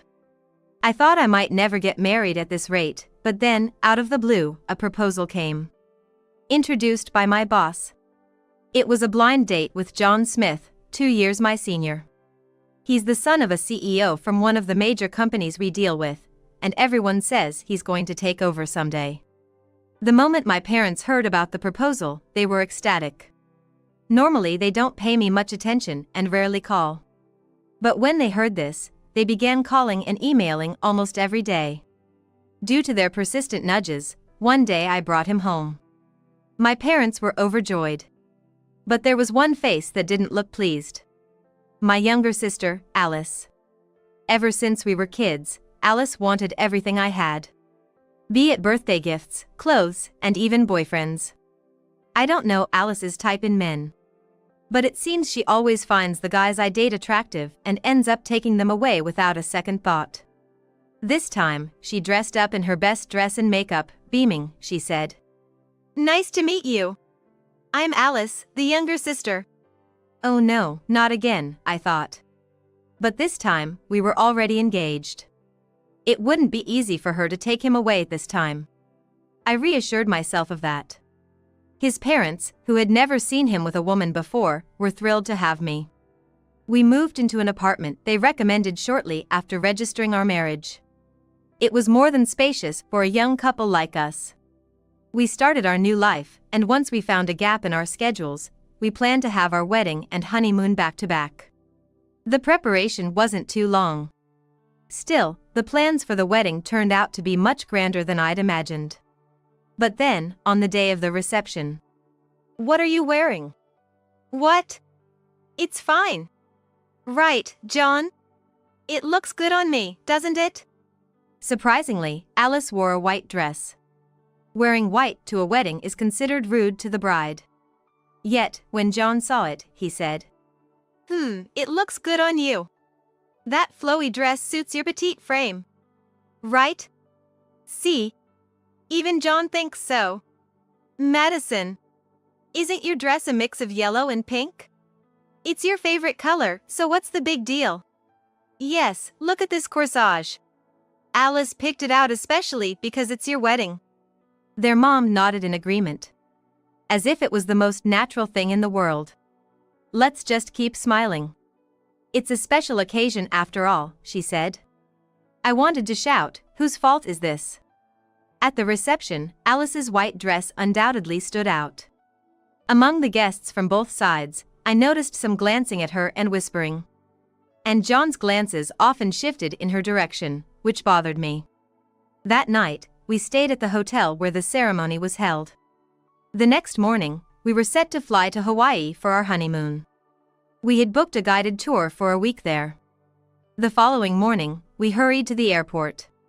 On the way, I noticed John frequently checking his phone. But since we were pressed for time, I just assumed it was work-related. After a few hours of flying, we finally arrived. We managed to have the dinner we had booked at the hotel. Well, we made it after all. Cheers! He clinked glasses with me. Cheers! Oh, this cocktail is delicious. You like it? Very much. Great. It's been hectic lately, so let's eat well and get some good rest. While enjoying the various dishes, I indulged in a few more of those cocktails. Then, oops! I accidentally splashed some sauce on my dress. Oh no, I'll be right back. Hoping to clean it before it stained, I headed to the restroom. On my way, I thought I saw a familiar figure outside. Alice? No, that can't be. There's no way she'd follow us here. I convinced myself of that. When I returned from the restroom, the figure was gone. Must have been my imagination, I thought. Sorry for the wait. That's okay. Another cocktail arrived while you were gone. Oh. Speaking of which, there was a differently colored one placed before me. I kept you waiting, sorry. It's fine. I didn't mention the Alice-like figure I saw to him. Back in our room, I was overwhelmed by fatigue. With a full belly, sleep quickly took over. Hey, you're going to bed already? Sorry. I'm just super tired. Well, that's fine. I'm gonna go check out the convenience store. Not bothering to reply, I quickly dove into the bed and fell into a deep sleep, almost unbelievably fast. I wonder how long I slept. I was awakened by the door being opened with force. It must be John coming back, so I tried to get up. However, a throbbing headache prevented me. It felt like a severe flu, so I decided to stay in bed. Just when I thought of going back to sleep. Hey, are you sure it's okay? Yeah, it's fine. Someone had entered the room with John. A woman. Look, sis is sleeping right there. If she finds out, it'll be a mess. She's very vindictive and holds grudges. Wait, that voice calling someone sis? Alice? Ah, so it wasn't a mistake when I saw her earlier. She's sound asleep. I slipped something into her dinner drink. She should be out for a while. Wow, John, you're wicked. Well then, let's do it. It's a real pity I'm not marrying you. Same here. So, let's get started on having a baby. Following their voices, I heard the rustling of fabric falling. It's probably the effects of the drug causing my headache. Several times, my drink had been refilled. He must have added something to it when I left my seat. The anger towards the couple next to me grew. I can't forgive either of them. While hidden under the covers, I stealthily reached for my smartphone. Capturing video would be tough, but I made sure to record their voices, thinking of the future. If I showed any sign of waking up, the ever-alert Alice would surely run away. Eventually, the two, seemingly satisfied, descended from the bed and headed to the bathroom. I seized the opportunity to photograph the messy bed and their scattered clothes, then dove back under the covers.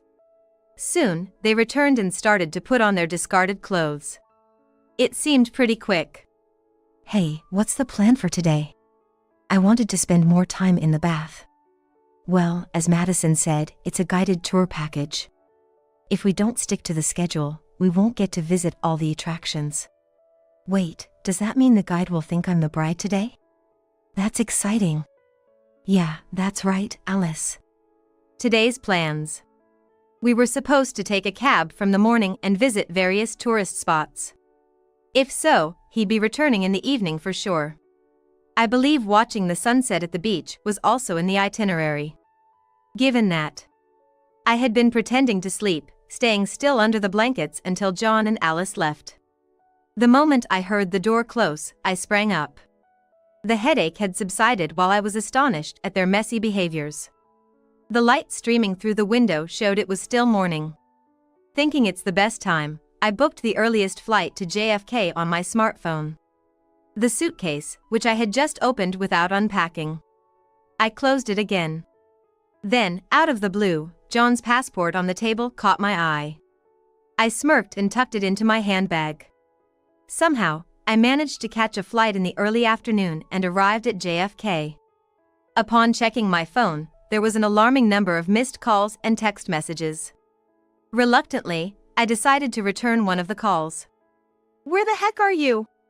John's voice was so loud that I involuntarily pulled the phone away from my ear. Hey! I noticed our luggage was missing and guess what? You checked out alone. What were you thinking? Oh, sorry about that. I'm at JFK now.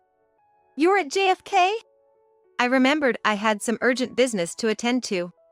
You're still over there, right? Of course. I've got a week-long tour. I'll enjoy it even on my own. Alone, huh? Well, enjoy your time then. I hung up after saying that.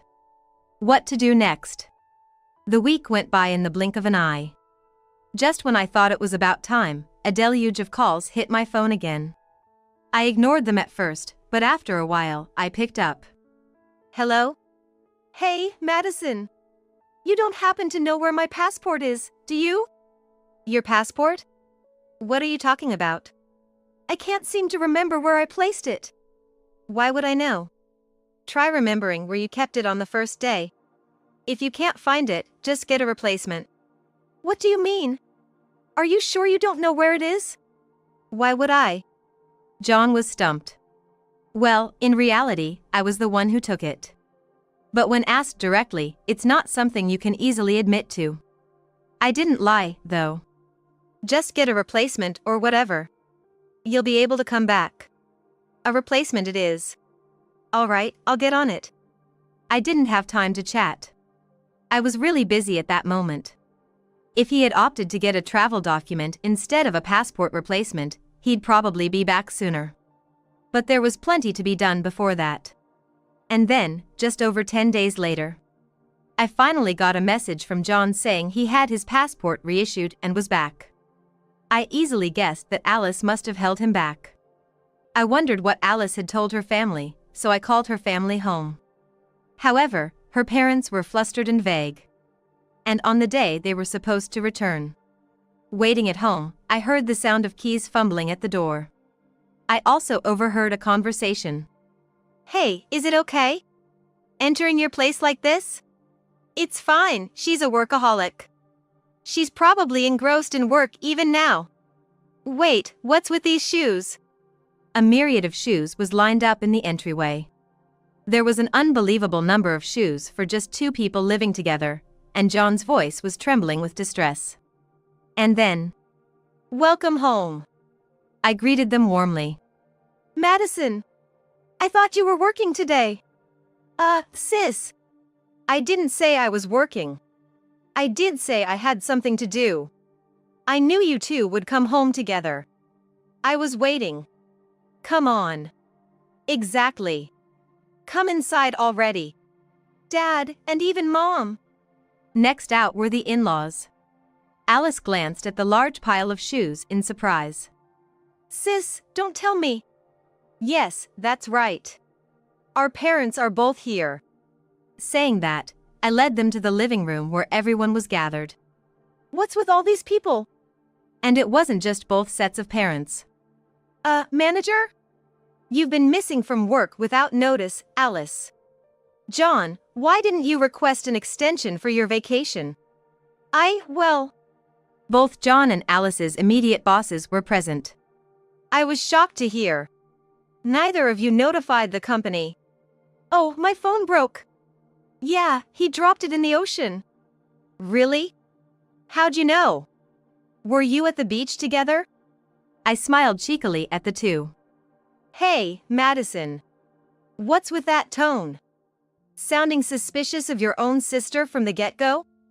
Not sounding suspicious, I am suspicious. In fact, I'm here to clear things up. Right? Yes. A person holding documents introduced themselves as a lawyer, handing out business cards to John, Alice, and their parents. A lawyer? What for? We have two requests. One from Madison regarding a divorce. The other is from Mr. Smith about renouncing John's inheritance. What? Renounce inheritance? John's eyes darted between the lawyer, me, and the in-laws. Alice suddenly asked with urgency. Wait a minute, lawyer. By renouncing inheritance, you mean John can't become the CEO? CEO? The father-in-law laughed heartily and motioned for both to sit down. Then said exasperatedly. Not just CEO, we're gonna kick him out of the headquarters altogether. Don't you get it? Spoiled and clueless lady. Why would you do that? It's obvious, isn't it? Using his newlywed wife's sudden emergency as an excuse, he goes on a trip with her sister. If someone who carelessly, and so openly, does something this outrageous becomes the company's top executive, what happens to the company and its employees? Wait, isn't the CEO's job just to sit there? Geez. Are you that dumb? Are you really Madison's sister? What did you just call me? Dumb? Dad? Mom? Excuse me, Mr. Smith, don't you think that's a bit much? Huh? You're defending Alice, the girl who's trying to steal your sister Madison's husband? Well, isn't John a bit out of Madison's league? These two seem to be into each other. Maybe Alice and Madison could switch. Bang. The father-in-law slammed the table hard. I see. This thoughtless girl must have been influenced by parents like you two. Meanwhile, the mother-in-law motioned for me to come closer. What's the big deal? It's unfair that only Madison gets all the good suitors. That's why I flirted with John. Sure, he's a bit older, but I wanted to be a CEO's wife. Older, you say? John was in shock. You think you could become a CEO's wife? Why'd you think that? There was no guarantee that John would become a CEO in the first place. But John said so. Being a CEO is just for show, just being there makes things move around you. I can't trust the company to someone who says things like that. It was only because Madison, a strong woman, was by his side. But leaving Madison aside, oh, I was mistaken. The father-in-law signaled to me. At that moment, I played the recording of their conversation. Shocked, their eyes widened.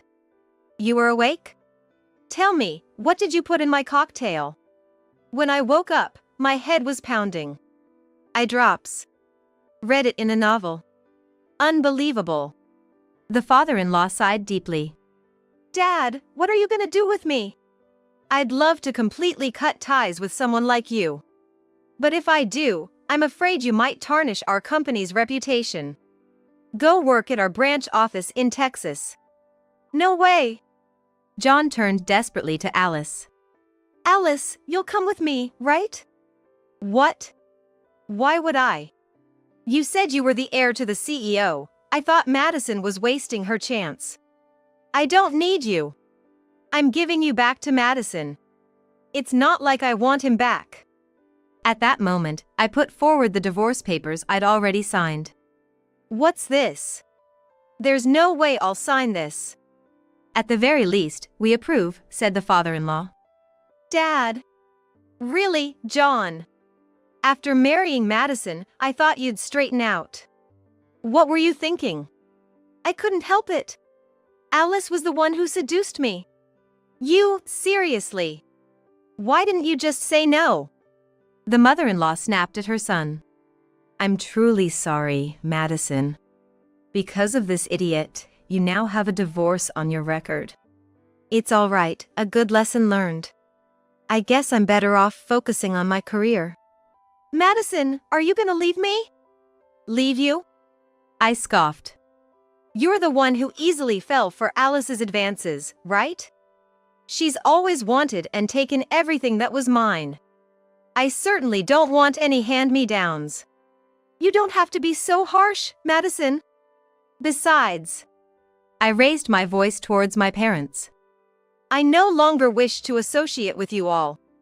And regarding this matter, I've suffered emotional stress from Alice, so I'm demanding compensation. You say that to your own parents?